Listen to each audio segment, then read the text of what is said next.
2016 was just a lost season for the Panthers. You could tell there was a Super Bowl hangover. As the losers of Super Bowl 50, you could tell that it affected them mentally. You could tell that it bothered them. Yeah, you can talk about injuries and things like that.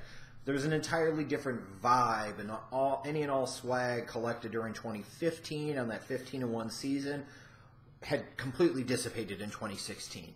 There's questions about Cam. The defense was terrible, letting Josh Norman go. I mean, there were a lot of issues, and it just didn't go very well. So heading into that offseason before the 2017 season, you knew they had to get more help around Cam Newton. They signed Matt Khalil to that big contract. They drafted Christian McCaffrey and Curtis Samuel in the first 2 rounds, knowing, again, that they needed to get more explosive weapons out around Cam Newton. But still, even then, it's like, how much can you expect out of rookies? Matt Khalil, if he was that good, Minnesota probably would have kept him. And their offensive line last year was terrible, worse than Carolina's by a long stretch. So that should have told you something. But maybe reuniting the brothers, whatever. I didn't know what quite to expect with Carolina. We knew, though, that you still had Cam. You still had Greg Olsen. At the time, you had Kelvin Benjamin. You had key players on the defensive side of the ball, like a K'Wan Short, a Luke Kuechly, a Thomas Davis. I mean, there was still quite a bit of the core from that Super Bowl team from 2 years before there. So knowing that this team could potentially piece together and be right back in the mix, but you didn't know. But we found out during the season, you had, even with the Greg Olsen injury, this team still found a way to get the job done.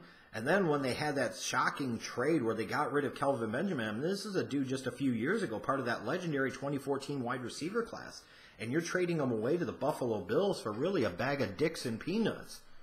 It was a surprise. It was a major surprise. Especially when you didn't see a lot of logical replacements. Like, it's one thing if you had Kelvin Benjamin, but you sat there and you saw that, hey, Funchess and the collaboration of a couple other guys really are good enough to where they can take over and this offense can be as good, if not better, then it makes more sense to make the move. But they really didn't have that.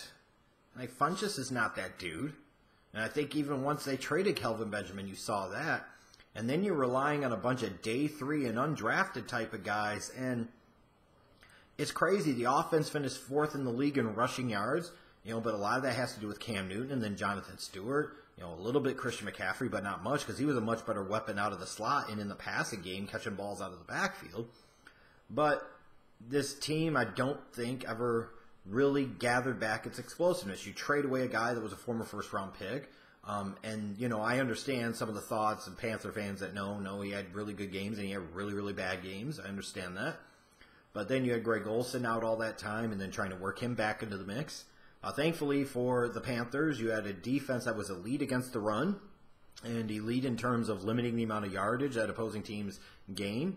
And I felt like Cam had a bit of a bounce-back year. Sure, it's hard to say a bounce-back year when a guy completes under 60% of his passes, and he did turn over the ball quite a bit.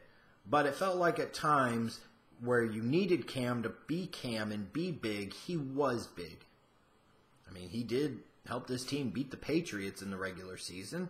And it was just crazy in general that when you look at this team, this was an 11-5 team that had went to the Super Bowl 2 seasons before, and even throughout the course of the season, even once we got to the playoffs, like nobody was talking about them. I don't know if that's still the hangover from Super Bowl 50, if that's people not being as bought into Cam. I don't know. But whatever it was, to me it was crazy. I mean, this was an 11-5 team in a tough-ass NFC.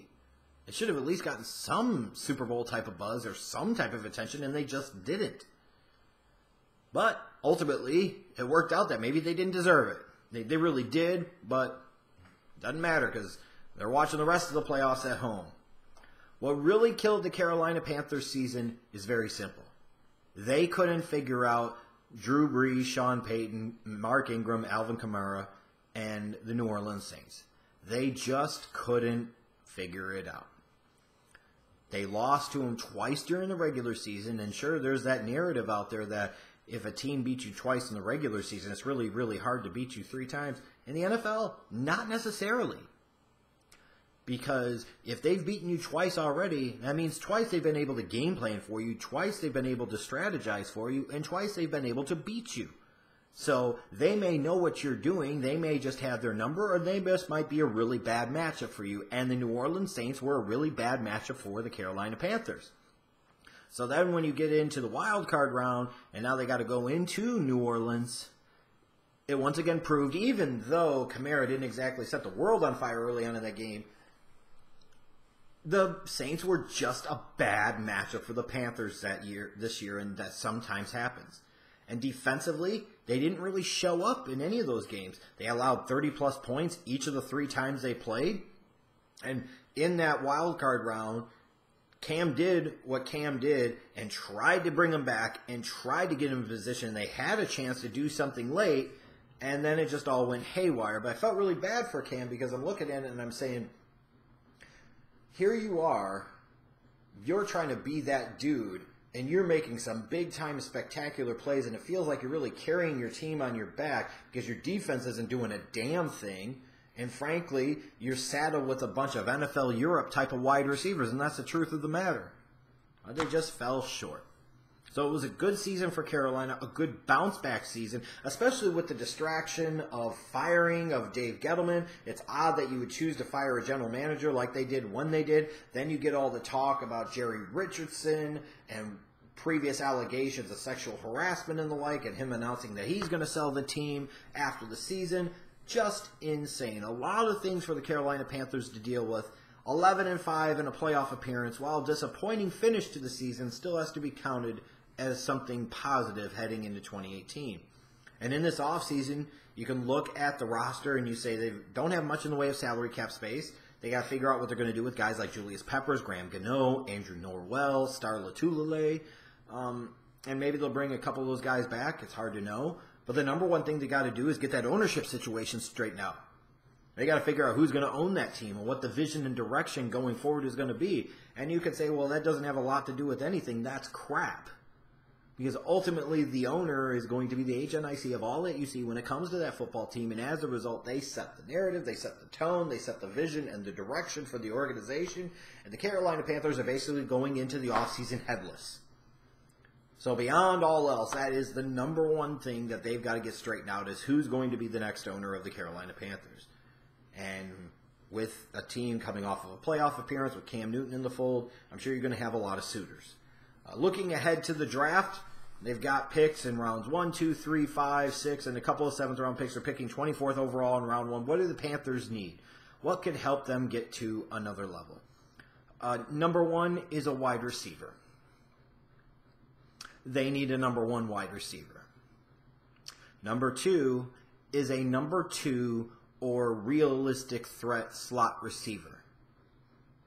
Maybe you think Funchess is a number 2. At this point in time, I think he can be upgraded too. But okay, I'll cave and say you need a number 1 because Funchess is not that. Maybe you feel like Funchess is a solid borderline number 2. Then you still need somebody else in the slot, and you say, well, what about Curtis Samuel? And I say, what about him?